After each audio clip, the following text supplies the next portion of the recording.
Hey everybody, so today I am here to do the Ameda Mya Pro versus the Ameda Mya comparison video.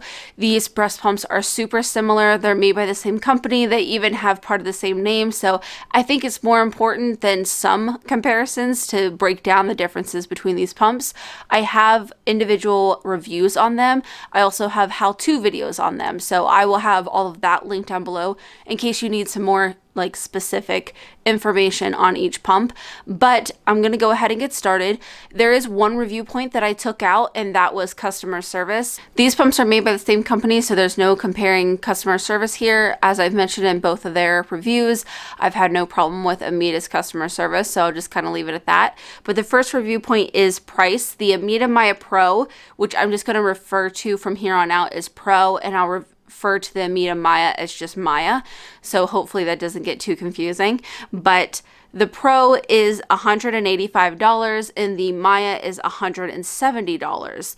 And I will say that the Mya is being covered by insurances. But those are the price points right now, so obviously the Mya wins. The next one is function and ease of use. Both of these pumps are very user-friendly. They even have a lot of the same buttons, but I will say that the Pro does offer more settings available to choose from than the Mya does. So in my opinion, as far as ease of use, they're the same to me in my opinion, but as far as function goes, the Pro offers a little bit more, so I'm going to say the Ameda Mya Pro wins this. Now, as far as the reviews go, I almost took this one out, but I just decided to leave it in just for the sake of mentioning it in case you are out looking yourself. But it's reviews. The Mya does have 5-star reviews where I found it. The Mya Pro just doesn't have any reviews.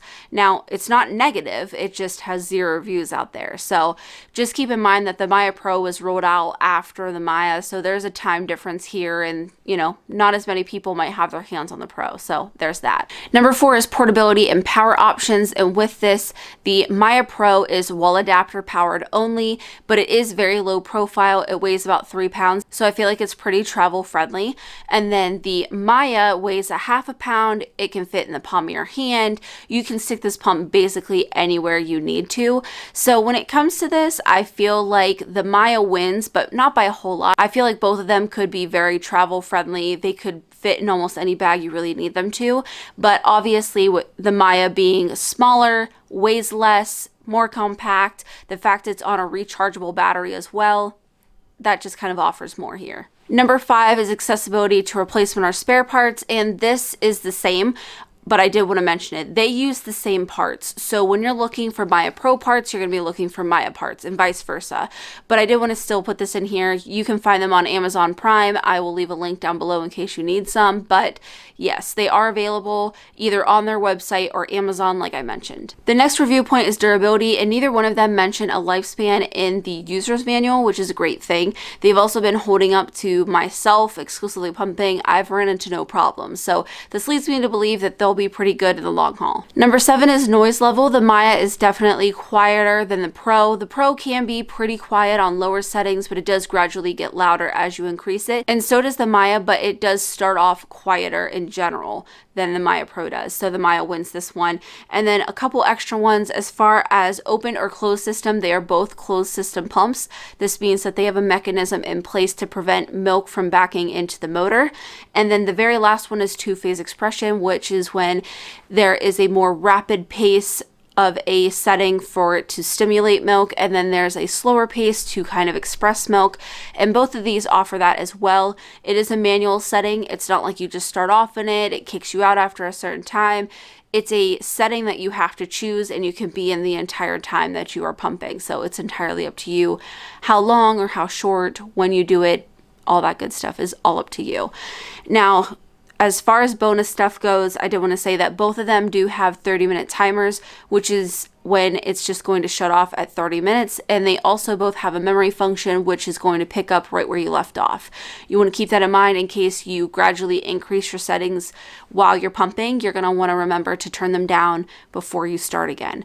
Now, also, the Mya Pro does have a stowaway grab handle that has a built-in nightlight in it. So that has 3 settings on there of brightness, and You can push down the handlebar when you aren't using it. So there's that. Okay, so as far as my verdict goes, these pumps are super similar. So similar that I feel like it's really going to come down to what you're looking for out of a pump for me to say what I would recommend, honestly. I feel like both of them are great. I will just insert my personal experience here with both of them. They both empty me fine. I find comfortable settings with both. I have no problem with how they feel, just everything. And I also feel like there's even room to grow in them. If I do need more suction, they both have a ton left to offer me. And I do use a little bit of a higher setting on the Mya, but not by much. And even being in that little bit of a higher setting, the Mya still has higher settings for me to go to if I ever need them, or if there's people out there that even need higher suctions. So as far as my recommendation goes, it's really gonna, like I said, depend on what you're looking for. If you're looking for something that is going to be super travel friendly, you need to travel with it a ton, I'm obviously going to recommend the Ameda Mya. It's just kind of made for that. It is very light. It is very compact. It's still, in my opinion, a very efficient pump. So you're not really giving up anything there. However, if you're not really sure what kind of pump you like, if you're not sure what kind of settings you like, if you're kind of brand new to this whole game, I would probably go with the Pro. It does have more settings to offer you. The Mya still has a lot that you can choose from, but the Pro just has more. It's going to then accommodate more people. So if you're brand new to this and you're not really sure what kind of settings you're going to like, or what your body's going to respond to better, I'd probably go with the Pro. And it still is travel friendly in my opinion. You might need a separate pump bag or something like that, because it is a bit bigger than the Mya, but at the same time, it is very low profile. It's not super heavy or bulky in my opinion, so I still feel like the Pro can be a little bit of everything that you're looking for.